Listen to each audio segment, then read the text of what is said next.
नमस्कार मित्रांनो, आज आपण समजून घेऊया भगवद्गीतेच्या दुसऱ्या अध्यायाचा म्हणजेच सांख्य योगाचा 62वा आणि 63वा श्लोक.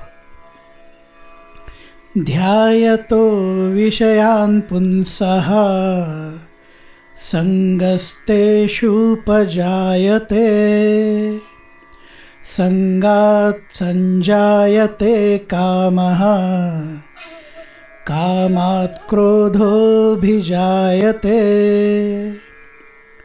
क्रोधात् भवति सम्मोहः सम्मोहात् स्मृतिविभ्रमः स्मृतिभ्रंशात् बुद्धिनाशो बुद्धिनाशात् प्रणश्यति. इंद्रिय विषयाचं चिंतन करणाऱ्या व्यक्तीला त्या विषयाचं आकर्षण वाटू लागतं. या आकर्षणातून मग कामना निर्माण होतात आणि कामना परिपूर्ण झाल्या नाहीत तर क्रोध उत्पन्न होतो. क्रोधामुळं कार्याविषयी भ्रांती, मग भ्रांतीमुळं स्मृती भ्रष्ट होते. स्मृती विचलित झाली की तारतम्य विचारबुद्धीचा नाश होतो आणि बुद्धीचा नाश झाल्यामुळं माणसाचा अधप्पात होतो. मनामध्ये विषयाची नुसती आठवण जरी आली तरी सर्व संग परित्याग केलेल्या पुरुषाला विषयासक्ती वाटते. मग त्याचं चिंतन केल्यावर ती विषयासक्ती दृढ होत जाते. तिथं सामान्य माणसांची काय कथा? नुसती आईस्क्रीमची जाहिरात जरी टी व्हीवर पाहिली तरी तोंडाला पाणी सुटतं. या आकर्षणाचं रूपांतर मग कामनांमध्ये होतं. आता ती वस्तू हवीच असं वाटायला लागतं. ती वस्तू मिळाली तर तेवढ्यावर समाधान होत नाही. मग ती आणखी जास्त प्रमाणात कशी मिळेल हे विचार बळावतात. कामना आणखी दृढ होत जातात. पण या कामना दाबून धरल्या, त्यांना प्रतिबंध केला तर मग, किंवा काही कारणानं त्या पूर्ण होऊ शकल्या नाहीत तर मग त्याचं क्रोधामध्ये रूपांतर होतं. क्रोधामुळं भ्रांती निर्माण होते. दुसरं काही दिसतच नाही. केवळ एकच विचार मनाला ग्रासून टाकतो. चांगलं काय आणि वाईट काय हे माहीत असलं तरी तेव्हा आपली स्मरणशक्ती कुठेतरी गायब झालेली असते. सारासार विचार नाहीसा होतो. संत ज्ञानेश्वर महाराज सांगतात, सम्मोहा जालिया व्यक्ती तरी नाशू पावे स्मृती चंड वाते ज्योती आहत जैसी.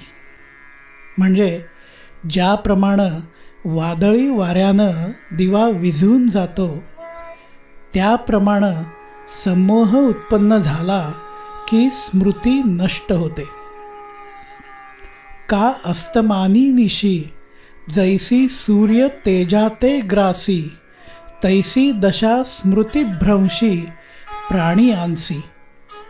म्हणजे सूर्यास्ताच्या वेळी जशी अंधारी रात्र सूर्याच्या तेजाला ग्रासून टाकते तशीच दीन अवस्था स्मृतिभ्रंश झालेल्या माणसाची होते. मग सर्वत्र ज्ञानाचा अंधकार होतो. तो सर्व काही व्यापून टाकतो. बुद्धी चालेनाशी होते. ती विचारहीन होते. कर्मयोगानं मिळालेलं सर्व ज्ञान नष्ट होतं. जैसे जात्यंधा पळणी पावे मग ते काकुळती सैरा धावे तैसे बुद्धीसी होती भवे धनुर्धरा. म्हणजे अरे अर्जुना, ज्याप्रमाणे जन्मांध मनुष्य काही प्रसंगामुळं धावपळीत सापडला तर त्यालाही निरुपायानं पळावं लागतं. तेव्हा तो काकुळतीला येऊन सैरावैरा धावत सुटतो. त्याप्रमाणे बुद्धीची अवस्था होते. हा बुद्धिनाश मग माणसाच्या अधःपतनाला कारणीभूत होतो. म्हणून ऐके अर्जुना, जैसा विस्फुल्लिंग लागे इंधना, मग तो प्रौढ झालिया त्रिभुवना पुरोशके.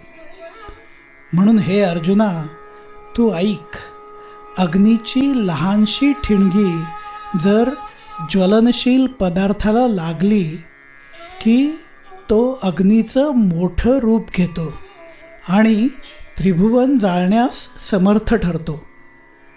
त्याचप्रमाणे विषयाचं किंचित चिंतन जरी मनानं केलं तरी हा एवढा अधःपात त्याच्या मागोमाग येतो. मित्रांनो, हे श्लोक पुन्हा एकदा म्हणूया.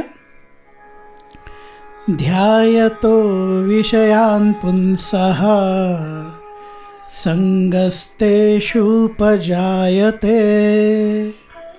संगात् संजायते कामः कामात् क्रोधोऽभिजायते